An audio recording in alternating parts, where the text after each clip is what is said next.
Olá, muito boa tarde para você que está acompanhando a programação da TV Câmara Campinas. Nós estamos ao vivo para trazer o nosso ponto de vista. E no programa de hoje nós vamos falar da reforma tributária.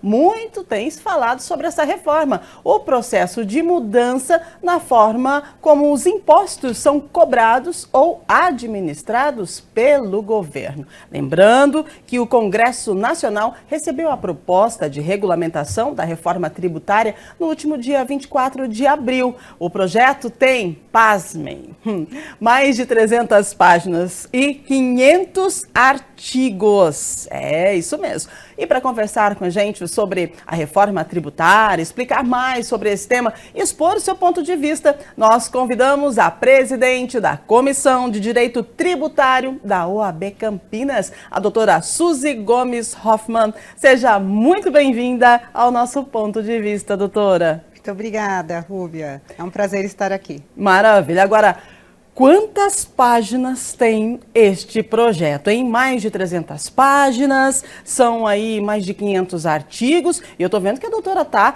já em mãos aí com esse livro, podemos dizer assim, e estudando ele dia após dia, doutora. Isso mesmo. Porque é muita mudança no sistema e todos que atuam na área vão ter que estudar. Então, o melhor já é começar a estudar desde logo. Muito bem, então vamos lá para o nosso ponto de vista, o seu ponto de vista, né? Qual é a sua avaliação, o seu ponto de vista mediante esta reforma tributária? Bom, Rúbia, como hoje já no Brasil e no mundo, teve muita polarização na questão da reforma tributária, muitos a favor, muitos contra.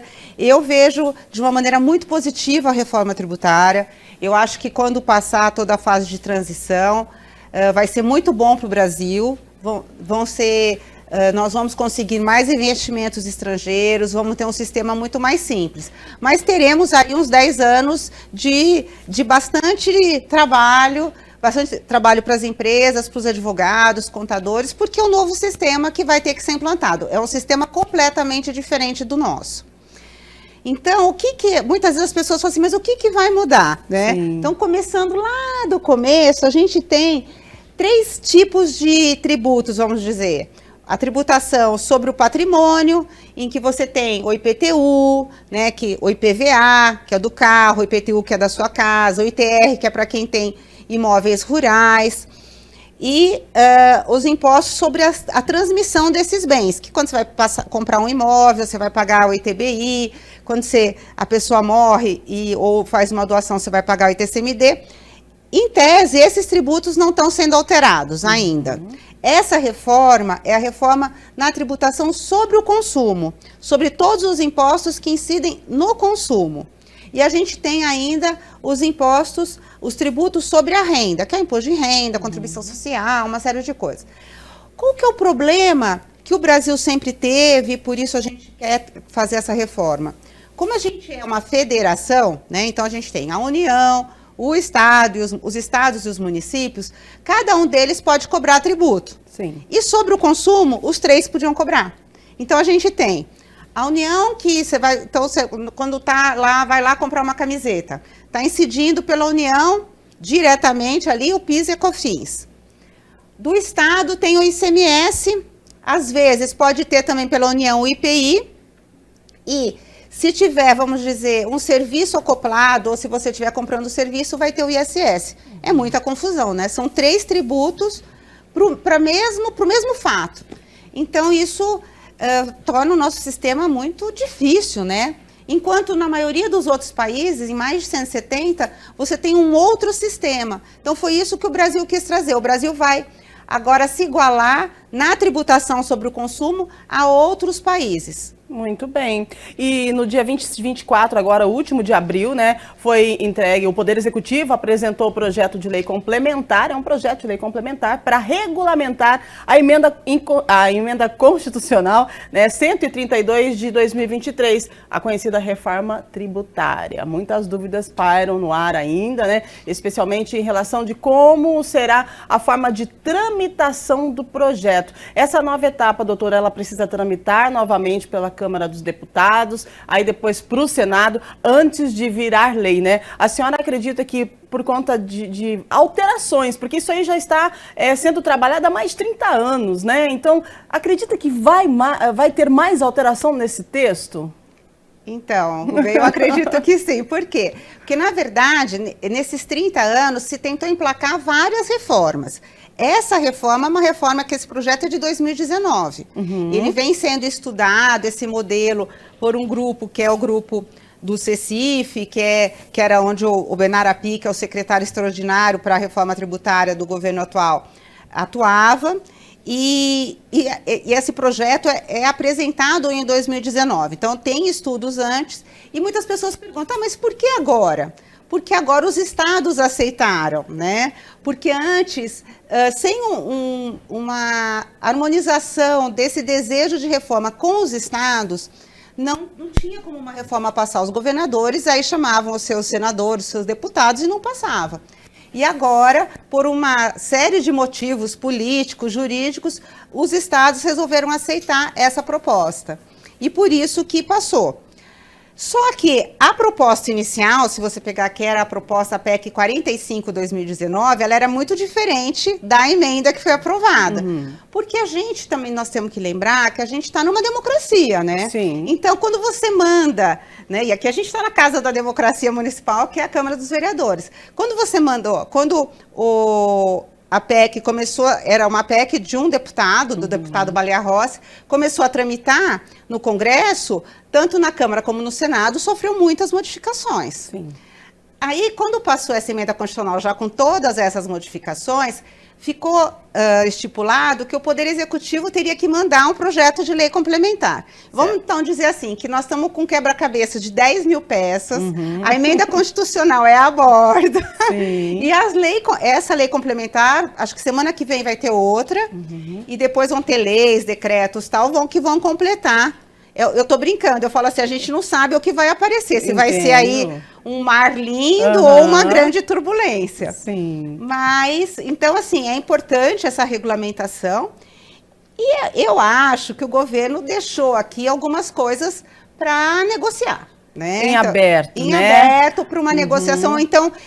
Ao contrário, fechou bastante para poder abrir um pouco, porque se ele já tivesse deixado muito aberto... Aí não tem como trabalhar, né? Mas eu acho assim, vão ser alguns meses intensos de trabalho.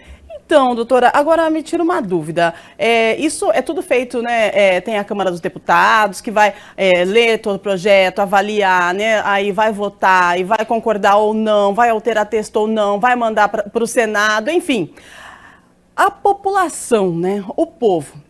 Esse projeto tem aí, como nós falamos no início, mais de 300 páginas, mais de 500 artigos. Como é que fica o povo aí nessa situação, nessa reforma tributária? Porque nós pagamos os impostos, não é? Então a reforma é para a população, é para o cidadão. E aí, o cidadão... Eu me corrija se eu estiver errada, mas o cidadão não está participando muito dessa reforma. Qual que é o seu ponto de vista sobre a participação do cidadão na reforma tributária, doutora? Eu acho que você pegou um ponto muito importante, mas muito importante. Eu acho que é um papel fundamental. Por quê? Porque no sistema que nós temos, o atual, com essa do ICMS, do PIS/COFINS, o que a gente tem? Muitos setores, muitas indústrias... que vão pedir um benefício fiscal. Para poder ir para o estado tal, para o estado Y, para o município tal, vão ganhando benefícios e nós, pobres, né, contribuintes, não sabemos. Nem se esse benefício, por exemplo, realmente a empresa gerou o tanto de empresa que ela falou que ia gerar. Exato. Né? Então, tudo isso, eu acho que vem agora à tona quando... vai se discutir se devem ser aumentadas as exceções ou diminuídas as exceções para esse novo sistema. Porque, por exemplo, se a gente falar a cesta básica, então estava toda uma discussão sobre porque você vai ter os alimentos que tiverem na cesta básica vão ter 0% dessa nova tributação, desse novo tributo que a gente vai explicar. Para a maioria dos alimentos, 60% de redução. Aí a carne não está na cesta básica. Mas faz parte da cesta básica? Não, a carne não mais. Não mais. Por quê? O que o governo diz, eu não sou da área estatística, eu não sei te falar. Mas ouvindo uma entrevista, eles explicaram a metodologia. qual que é a metodologia deles? A grande parte da população brasileira não come a carne. Então, se eles derem essa isenção também para a carne, eles vão estar favorecendo a classe média e a classe alta, porque você tem que dar essa isenção para todo mundo. Então, eles preferem ter um grupo menor de alimentos com a isenção total e devolver esse valor por meio do cashback, né? Que até um termo em inglês, mas a devolução para as famílias mais pobres que estiverem lá no cadastro único, que vão poder receber a devolução e um dinheiro a mais para aí sim poder comprar a carne. Mas, por exemplo, a questão da cesta básica, eu posso falar que é uma das questões mais polêmicas na reforma. Eu acredito, porque, me corrija se estiver errada também, eu fiz uma entrevista sobre cesta básica esses dias, e aí tem assim, a cesta básica. Aqui em São Paulo, a cesta básica é composta de alguns produtos. Lá no Ceará é composta de outros produtos. Lá no Paraná, outros produtos. E aí, como é que vai dar isenção para os produtos que compõem a cesta básica, sendo que muda de estado para estado? Agora vai ter, é a cesta básica nacional. Então agora ela é a nacional. Eles tentaram buscar aqui essas diferenças culturais e regionais. Então eu falo, se perguntar para o paulista, a gente não vive sem o pão francês de manhã. Exato. Eu comer meu pãozinho francês. Agora, se você for para o norte, para o nordeste, eles comem um cuscuz. Exatamente. Então, um é farinha de trigo, outro não é farinha de milho. Então, as duas farinhas estão aqui previstas. Perfeito. Dentro dessa isenção total. Arroz, feijão, macarrão, né? E básico, mais as coisas mais básicas. Os ovos, as verduras, as frutas. Sim. Né? Então, nesses grandes grupos. Agora, em que ponto que a doutora se refere na questão aí de dar uma polemizada na cesta básica? Por exemplo, se a carne deve entrar ou não. Outra questão muito importante é assim, se estava numa dúvida, se todos os alimentos teriam a redução de 60%, ou se os ultraprocessados não teriam, e os muito açucarados, porque eles fazem mal à saúde. E neste momento, se optou por dar para todos, com exceção dos sucos açucarados, e a cada 5 anos essa redução pode ser revista. Perfeito. Porque assim, essa questão dos multiprocessados, porque você vai ter muita gente falando, mas as pessoas mais pobres que consomem esses produtos. Exato. Aí vem outro time doutrinário e fala assim, não, mas eles não podem consumir porque esses produtos aumentam a pressão, trazem obesidade, não alimentam corretamente, a gente tem que estimular o arroz, feijão e o macarrão puro.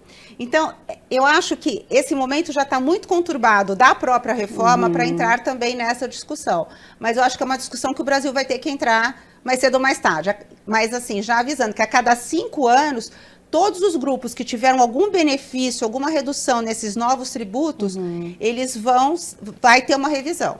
Importante, né? Importante explicar isso para as pessoas de casa, porque a gente ouve falar de reforma tributária, a gente sabe que isso é algo que a gente ouve o ano todo, o tempo todo, todos os dias. Essa reforma ela está sendo trabalhada, né? Essa reformulação aí há mais de 30 anos. Então, agora, no seu ponto de vista, por que essa demora toda, doutora? Me conta. Porque não conseguia ter uma convergência dentro do Congresso mesmo. Então, assim, acho que todos os presidentes que entraram tentaram fazer e sempre se falava que tinha que ser no primeiro ano do mandato, que é quando todo mundo quer. E aqui eu acho que teve um protagonismo muito grande do Congresso Nacional, porque quem trouxe essa emenda foi um deputado e foi tanto a Câmara como no Senado que isso foi trabalhado, discutido.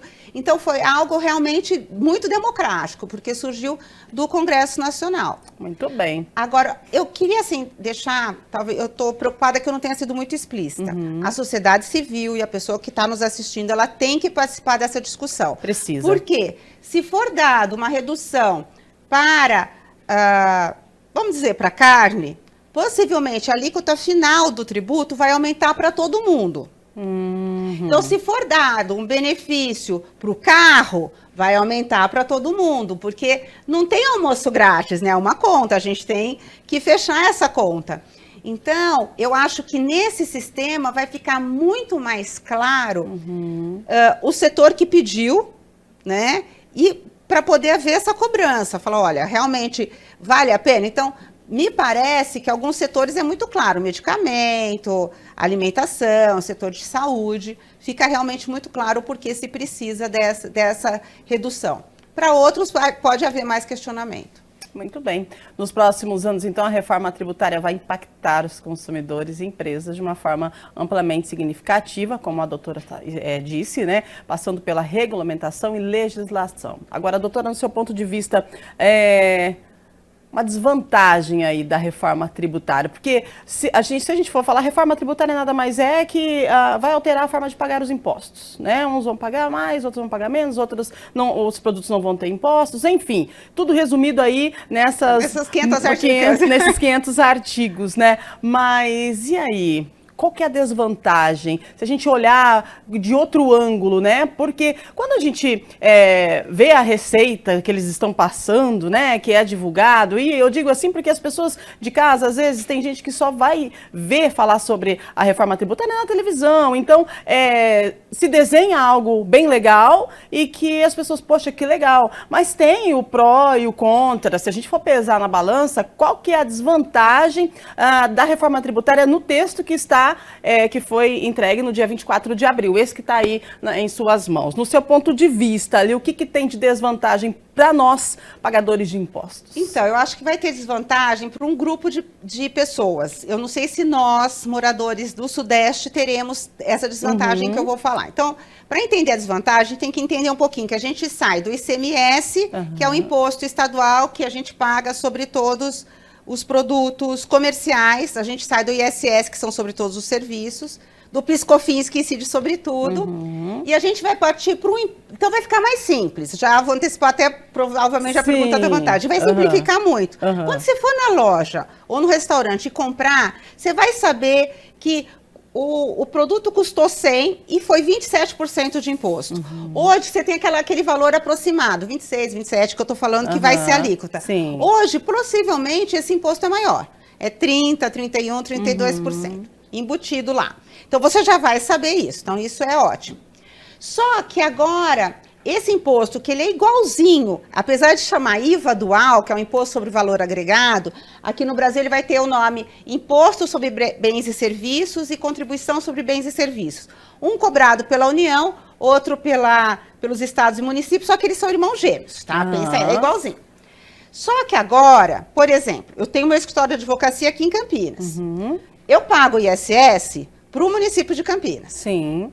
Agora, quem vai pagar o IBS dos serviços que eu vendo vai ser o meu consumidor final. Então, se eu tenho uma empresa que ela é minha cliente em São Paulo, ela vai recolher para o município de São Paulo e o estado de São Paulo. Se eu tenho um cliente que está no Mato Grosso, ele vai recolher, em Cuiabá, ele vai recolher essa tributação vai uma parte para a União, uma parte para o Mato Grosso, o estado do Mato Grosso e outra para Cuiabá. Perfeito. E com isso a gente vai mudar o que a gente chama a tributação do consumo, que era na origem, para o destino. Isso vai alterar muito o local das empresas. Então, nós que estamos no Sudeste, a gente vai sentir menos, porque nós estamos num estado, numa região, em que as empresas estão e que o mercado consumidor é maior. Nós estamos no estado mais populoso. Exato. Agora, quem está no Norte, Nordeste, ontem mesmo, eu estava em Goiânia, e eles estão muito preocupados, porque Goiás trabalha muito com o incentivo fiscal do estado. Então, aquelas pessoas, elas estão muito preocupadas. Ué, será que a empresa que eu trabalho vai continuar aqui? Ou ela vai voltar para São Paulo? Então, essa é uma aparente desvantagem, porque hoje o governador e o prefeito, ele pode fazer uma lei, mandar para a Câmara dos Vereadores, para a Assembleia Legislativa, isentando do ISS, ou isentando do ICMS, ou dando um incentivo financeiro. A partir, agora, com a mudança, não vai poder mais. Então, vamos dizer, o nosso prefeito quer fazer que a gente continue aqui o Vale do Silício brasileiro. Sim. Ele não tem como incentivar, por meio desse imposto, do antigo ISS, as empresas aqui.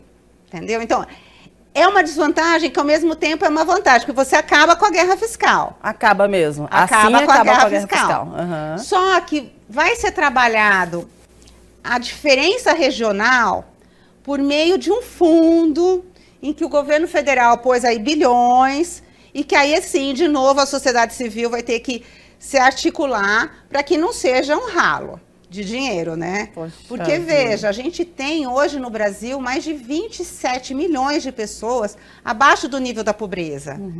Então, a gente precisa usar esse dinheiro para o bem, né? E não para continuar uma empresa lá, porque para a empresa é bom, mas é bom para o Estado? É bom para... Realmente ela traz emprego? Quantos empregos ela gera? Faz girar a economia, né? No município, no estado, enfim. Então, eu acho que isso que é uma importância muito grande. Eu vejo, num primeiro momento, como uma desvantagem, que pode virar uma vantagem. Se a gente conseguir sair da guerra fiscal e se esse fundo realmente conseguir endereçar esses incentivos financeiros para que a empresa que está lá no Acre continue lá no Acre, entendeu? Porque é importante para o comércio do Acre, para as pessoas, para os habitantes do Acre, que ela continue lá. Olha Mas só. essa é uma briga, viu, Rubia? Nossa, eu tô vendo a doutora falando e eu imaginando as discussões no Senado, na Câmara dos Deputados, e a população precisa entender e precisa ler um pouco mais, né? Eu dei uma estudadinha hoje sobre a reforma tributária. Claro, a gente vem conversando disso aqui na TV Câmara, tivemos programas, né? Outros programas, tem entrevistas, tem matérias referente ao tema, porque é algo que a gente precisa levar para o conhecimento da população, mas é importantíssimo que a gente tenha acesso a esse documento e a gente comece a ler. Comece a ler, comece a entender, para a gente poder participar, né, doutora? A participação da comunidade, a participação do cidadão é muito importante, porque isso vai definir o nosso futuro. Com certeza. Eu acho que uma questão muito importante é assim, quem está nos assistindo é um pequeno empreendedor que está no Simples. Então, por exemplo, quem estiver no Simples e vender e trabalhar para a indústria, ele vai ter que fazer uma opção no começo de cada ano. Se ele vai querer continuar no Simples, só que se ele continuar no Simples, é um pouquinho complicado, mas ele não vai gerar crédito na operação para a indústria. Aí ele tem a segunda opção, que é continuar no Simples para o imposto de renda e para as contribuições previdenciárias e entrar no regime novo do IVA dual, IBS-CBS, com creditamento. E quem vai definir isso para quem está no Simples e está no meio da cadeia produtiva vai ser o cliente dele. Então, porque a pessoa que está no Simples, assim, para mim não vai mudar nada. Não. Se você está no meio da cadeia, você vai ter que entender o seu mercado. E aí você vai ter um custo a mais, porque o seu contador vai cobrar um pouco a mais, você vai ter que negociar esse custo com o seu cliente, vai ter que entender o que é isso. Então, assim, eu acho que as pessoas estão achando que não vai chegar em mim, mas nós temos hoje, acho que mais de 60%, eu não sei direito esse percentual, Rubia, mas ele é muito alto. De todas as empresas do Brasil, acho que é um percentual muito alto que está no Simples e vai precisar entender essa regra. Nossa, gente, é muita coisa para a gente entender. Olha, é o seguinte, daqui a pouquinho nós voltaremos, vamos para o intervalo comercial agora, a gente vai tomar uma água, porque já nós voltaremos trazendo mais informações referente a essa questão, né? E também vamos falar da questão da medicação. O pessoal perguntando, será que vai diminuir o imposto do remédio, né? Como é que será que vai ficar? Daqui a pouquinho, para você que está acompanhando o nosso ponto de vista, fique com a gente. Nós estamos recebendo aqui a nossa presidente da Comissão de Direito Tributário da OAB Campinas, doutora Suzy Gomes Hoffmann, e daqui a pouquinho nós continuaremos com o nosso bate-papo aqui no nosso ponto de vista, falando sobre reforma tributária. Uma aguinha, já a gente volta.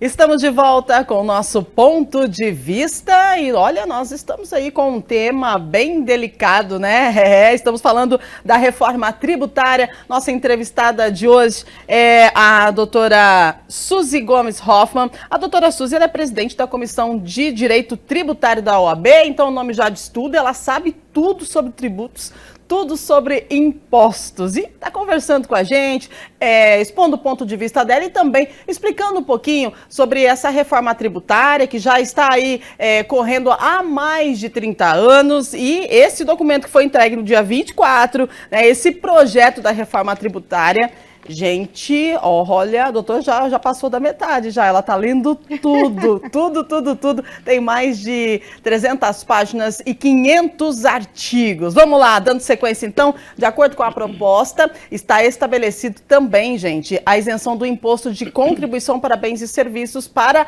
medicamentos. Então, por essa ótica, é possível que os remédios da farmácia popular, né, possam ter suas cobranças zeradas e assim diminuir os preços. Já é possível, doutora, dizer que vai dar uma barateada no medicamento?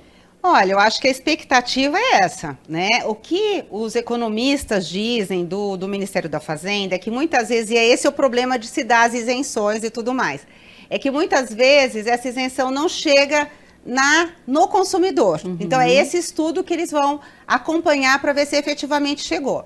Mas a emenda constitucional trouxe que os medicamentos poderiam ter uma redução ou de 100% ou de 60%. Então, a lei complementar trouxe uma série de medicamentos que vão ter a redução total, que, veja, aí são os nomes dos medicamentos, né? Mas pelo que eu vi, são esses medicamentos mais realmente do dia a dia do brasileiro, popular, da farmácia popular. Sim. Muitos também terão 60%. E alguns também, que ainda que não seja da farmácia popular, mas de doenças mais graves, também terão essa redução. Porque, assim, o governo ele não quer ganhar dinheiro, né, com o tributo vindo do medicamento. Sim. E também a gente tem que lembrar que os próprios governos, aí, o federal e o estadual, eles são grandes consumidores. Eles compram, né, porque eles têm que dar uma série de medicamentos aí para a população mais pobre. E o que foi muito interessante, Rubia, que teve a discussão aqui durante a tramitação, é com relação aos produtos higiênicos para a saúde menstrual da mulher. Maravilha. E foi colocado na emenda constitucional e também teve a alíquota reduzida a 0 para todas as compras pelos governos estaduais, federais e municipais e uma redução de 60% para o público em geral. Porque aqui é até interessante falar para o nosso público, tem um movimento mundial que chama Pink Tax. Porque como a gente tem, na maioria dos países, e aqui o Brasil não é diferente, homens como legisladores, sim, os produtos femininos todos têm uma tributação maior do que os masculinos. Então, você está brincando? Já fizeram várias pesquisas. Então, por exemplo, aquela bombinha para retirar o leite da amamentação. Ela tem uma alíquota alta de PI. Gente, por quê? Né? A gente brinca, porque não é o homem que usa. Exato, né? Deveria ser mais baixa então, por conta da necessidade. Foi interessante porque essa discussão veio à tona, né? E acho que pela primeira vez no Brasil uma coisa explícita feminina foi até colocada na emenda constitucional. Nossa, que maravilha. Aqui muitos coletivos femininos trabalharam para isso. Eu fico super orgulhosa, né? Nossa, fico super orgulhosa também, porque é muito importante e é algo que vai definir aí a forma que as pessoas vão viver, o que elas vão pagar, como elas vão investir, né, nos próximos anos. Então é importante que tenha assim esse cuidado, principalmente com o público feminino. Vamos falar aqui, porque as mulheres elas estão se destacando cada vez mais, são empresárias, né, são mães, continuam ali trabalhando e cuidando dos filhos, são esposas, e as mulheres elas estão aí nesse mercado e é importante que se tenha um cuidado com o público feminino, sim, nessa reforma, já que dura tanto tempo para se fazer um ajuste, então que esse ajuste venha também de acordo com o público feminino, né, doutora? É bem interessante isso. Então, eu gosto de falar porque às vezes as pessoas não se atentaram, né? Olha aí, maravilhoso. Então, temos aqui um estudo recente do Tribunal de Contas da União que apontou que a redução das alíquotas para alguns setores não serão efetivas como políticas públicas, né? Qual a avaliação da senhora sobre isso? Alguns setores não terão alíquotas efetivas como políticas públicas. O que a senhora diz para a gente sobre esse tema? Então, o que aconteceu, Rubia? Quando a PEC 45, que é a original, ela foi entregue, ela não previa exceção nenhuma, falava alguma coisa de educação, saúde. Por quê? Se entendia, falava assim, olha, é muito melhor todo mundo pagar e para os pobres, para a população pobre... O cashback. O cashback. Só que aí começaram muitos setores pedindo, né, a gente tem 3 tipos diferentes aqui na legislação que acabou vindo. Já na emenda constitucional. O pessoal que vai ter um regime específico, então, por exemplo, o setor imobiliário. Você aluga, antes quem alugava, que pode ser uma pergunta... mas para pessoa jurídica, não pagava nem ISS nem ICMS. Agora vai pagar o IBS e vai pagar a CBS. Então, só que é um regime, vai ser um regime específico, não vai ser comum como de todo mundo que vai comprar um produto. E nos regimes diferenciados é essa redução da alíquota. Então, a gente tem redução para alguns de 100%, para alguns setores de 60%, para os profissionais liberais de algumas classes, 30% de redução. O que o Tribunal de Contas falou assim, mas gente, isso é efetivo? Isso está dentro de uma política pública? Me parece, Rúbia, que em alguns casos não. Mas o Congresso Nacional é soberano. Eu entendo assim que o Tribunal de Contas não tem como discutir isso, porque veio numa emenda constitucional. Então, o que a emenda diz? A lei não pode aumentar esse rol. Então, por exemplo, toda a alimentação para animais veterinários, assim, da alimentação de pets, ele não entrou em nenhuma redução. A indústria de alimentação dos pets queria que entrasse, mas é impossível, porque a emenda constitucional já foi clara. Não pode entrar mais nada de redução, a não ser as que estão estabelecidas aqui. O que pode é diminuir de acordo com os estudos. Na minha avaliação, entraram mais coisas do que deveriam. Mas eu acho que o Congresso Nacional foi soberano aí para decidir. Então, por exemplo, você vai achar uma explicação para cada um que está aqui. Então, por exemplo, bares, restaurantes, hotéis, eles vão ter um regime específico, que pode ser melhor. Ótimo. Por que eles estão aqui? Porque provavelmente muitos estados do Nordeste, que não vão ter, e do Norte, mais as indústrias, precisarão incentivar mais ainda o turismo. Então, você consegue ver um sentido em muitas das coisas que estão aqui, sem sombra de dúvida. Os dispositivos médicos. Poxa, tudo que é da medicina me parece que tem uma justificativa. Então, assim, os senadores e os deputados entenderam que a gente deveria ter todas essas classes. Isso traz muito mais complexidade? Traz. Para o sistema que era para ser mais simples. Mas é o que a democracia propiciou. Então, o que eu acho importante agora, me parece, que esse projeto de lei tentou fazer o mais enxuto possível, tornar esses setores mais enxutos nas reduções. E eu acho que agora a gente vai ter muito lobby desses setores querendo aumentar. E aí que eu acho que a gente tem que ficar esperto, porque quanto mais isenção, quanto mais redução de alíquota for dada, mais o contribuinte vai pagar nas outras coisas. Alguém sempre tem que pagar a conta. Alguém vai pagar a conta. Né? Agora, a doutora está lendo todo o projeto, está estudando todo o projeto. Até que ponto você já chegou aí e o que te chamou mais atenção nesses mais de 500 artigos?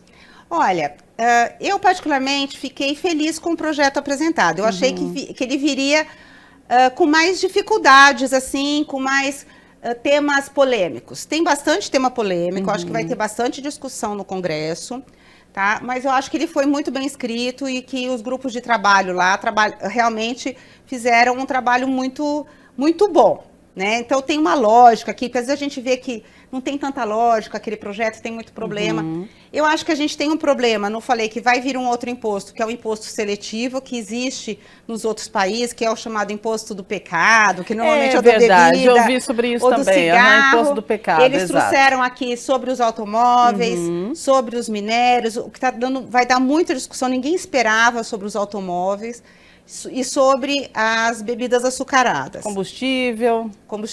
Então, assim, porque ele pode ser cobrado de todos os bens e serviços que agridam a saúde e o meio ambiente, ou seja, vai poder ser cobrado da gente como ser humano. Exatamente, a gente agride. Mas, assim, então eu acho que esse imposto vai ter que ser mais trabalhado o texto para ficar melhor, para a gente se garantir mais.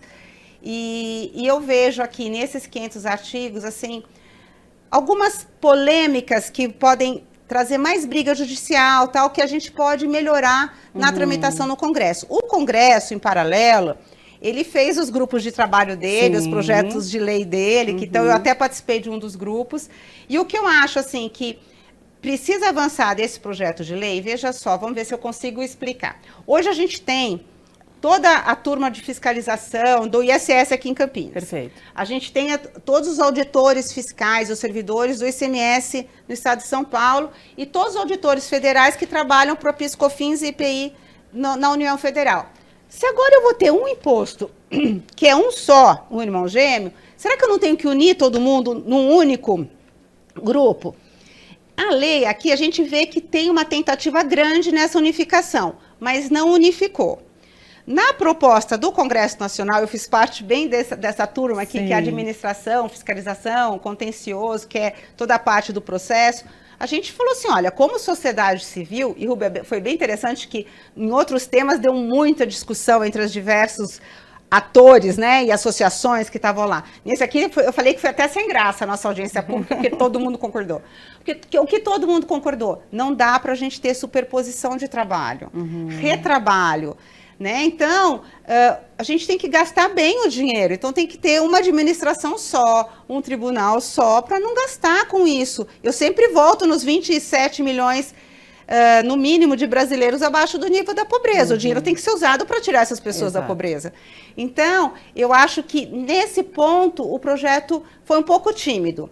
Conversei com algumas pessoas que elaboraram, falaram assim, olha, foi o consenso que nós conseguimos, porque não é fácil você conversar com pessoas que estão representando Estado, municípios, União Federal. Mas me parece que há uma boa vontade do Congresso, né, pelo menos nesse projeto que foi apresentado pelo próprio Congresso, e do governo, em tentar realmente enxugar essa máquina. Poxa, seria muito bom, né? Seria muito bom se desse tudo certo, mas isso ainda precisa ser estudado. Já vem sendo estudado e ainda vai continuar, os estudos continuam, porque foi entregue o projeto, agora passa pela Câmara dos Deputados, né? O que acontece na Câmara dos Deputados? Explica para quem está em casa. Todo esse projeto, né? Esse caderno foi entregue lá, então, pelo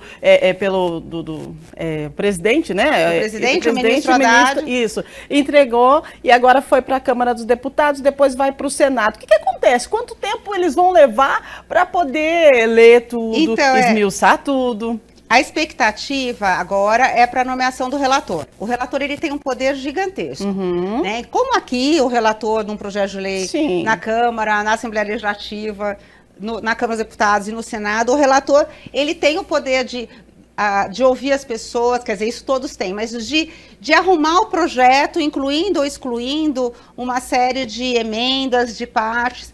E a discussão que está, o governo gostaria que fosse o relator que foi o da PEC, que é o Aguinaldo Ribeiro. O presidente do Congresso Nacional está dizendo que talvez ele divida em mais de uma relatoria porque o projeto é muito extenso. O que, por um lado, é bom, porque você divide a discussão, mas, por outro lado, é ruim porque o projeto ele é todo concatenado, né? Então, se altera um lado, como é que você faz, né? Altera o artigo 6, você tem que alterar o 200, né? Desequilibra. Então, é nessa negociação que está. Assim que tiver, mas vamos lá, que seja um relator ou mais de um relator. Esse relator, ele tem um prazo para apresentação de emendas. Esses projetos que já foram trazidos pelos deputados vão ser anexados e vão ser analisados pelo relator. Tem um prazo para apresentação de emendas. Provavelmente eles vão fazer audiências públicas, então vão ouvir as várias associações e vão apresentar um novo texto. Perfeito. A Câmara, o presidente Arthur Lira disse que ele quer apresentar esse texto aprovado pela Câmara até o final de junho, antes do recesso. Aí manda para o Senado. Aí no Senado pode ser o mesmo relator ou pode ser ou mudar o relator. A gente pretende que seja o mesmo, né? Assim, eu falo quem tá, né? Porque já tá mais fácil que a pessoa já entendeu tudo, né? E aí, se o Senado não acrescentar nada, não precisa voltar para a Câmara. Perfeito. Então, se só tirar alguns textos, aí depende, tem algumas regrinhas. Mas, assim, para que tudo isso funcione, essa lei, e vai vir outra, né? Agora, complementando, essa lei, ela vai ter que ser aprovada esse ano. Esse ano. Esse ano, porque em 2025 tem que ter todos os regulamentos. E 2026 já é o ano teste. Previsão é o ano do teste. E 2027 já começa a rodar o tributo da parte do governo federal, que é a CBS.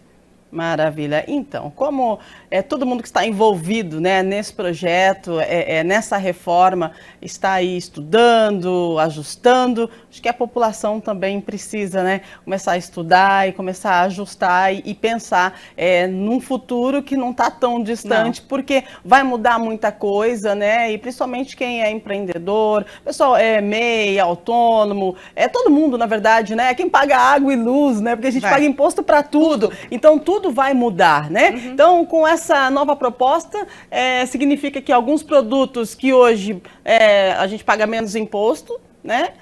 A gente vai passar a pagar mais? Pode ser. Ou então vai ter o cenário contrário também. Itens que hoje nós pagamos mais poderão ter uma alíquota menor. E mais ou menos isso, é um ajuste, né, do pagamento aí dos impostos, né, doutora? Sim, é isso mesmo. Poxa vida, gente. E é importante ressaltar que a implementação das mudanças no sistema tributário é gradual, né? Ela começa em 2026, aí como a doutora falou, vai ser o ano teste, todas as regras vão entrar em vigor a partir de 2033, né? Aí esse período vai permitir aí os ajustes, adaptações necessárias para garantir a transição para o novo sistema tributário que vem mais para agregar ou vem mais para preocupar e para deixar o cidadão pagador de imposto de cabelo em pé. Seu ponto de vista para a gente encerrar, então, o nosso programa, doutora? Eu acho que ele vem para agregar, Rubia.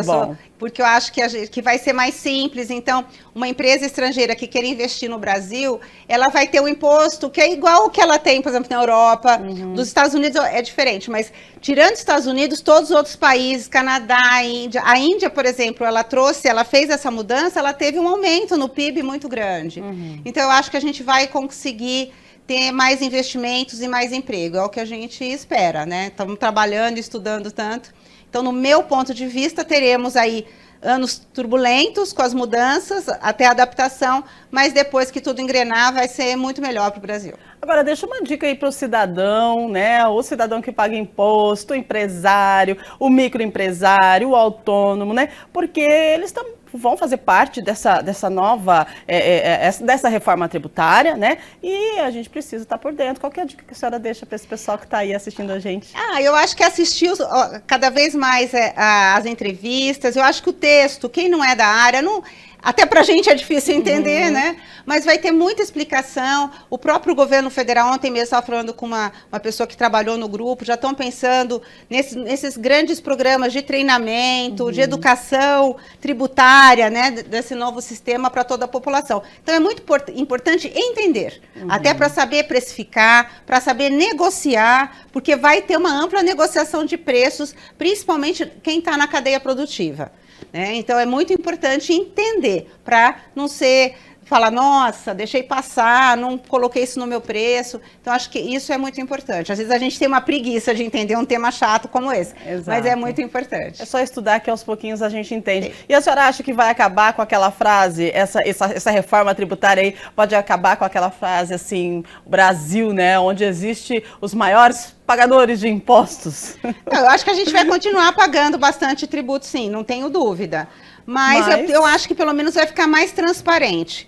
E acho que também, talvez a gente comece vendo, né, olha, 25%, 30%, a gente comece a exercer mais nosso poder fiscalizador ainda. Para onde está indo esse dinheiro? Importante, que não é pouco, né? Muito importante, né? Você saber o que você está pagando, para que você está pagando, por que você está pagando, quanto você paga e para onde vai aí o seu dinheiro. Eu acho que aí a gente acaba entendendo um pouco mais e participando, aliás, um pouco mais também de toda essa tramitação, né? Porque é importante a pessoa, o cidadão de bem, participar desses projetos, das alterações, né, das leis e ficar por dentro de tudo e até opinar quando possível, porque é algo que é o nosso dia a dia, né, doutora? Gostaria de agradecer sua participação. Obrigada. Obrigada pela explicação. É de grande valia para nós, né, para o pessoal que está em casa, porque é só assim que a gente vai conseguir ter noção do que está por vir, né? Só a partir da informação de quem realmente entende, sabe o que está dizendo.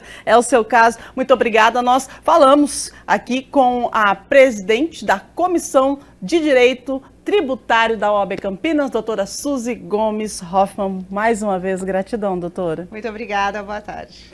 É isso aí, gente, tá vendo só? E você, lembrando, hein, você pode rever aqui esse programa com o tema dos impostos aqui no canal da TV Câmara Campinas no YouTube, tá bom? Então não esqueça, acessa lá, compartilha com a sua família, tem muita informação boa sobre a reforma tributária para você neste programa e em toda a nossa programação da TV Câmara Campinas. Você sabe que tem informações diárias de tudo que passa aqui no Legislativo e também aqui na nossa metrópole. Obrigada pela sua companhia, um ótimo fim de semana para você. Não esqueça, fique ligadinho na programação e a gente sempre se vê por aqui. TV Câmara Campinas. Muito boa tarde.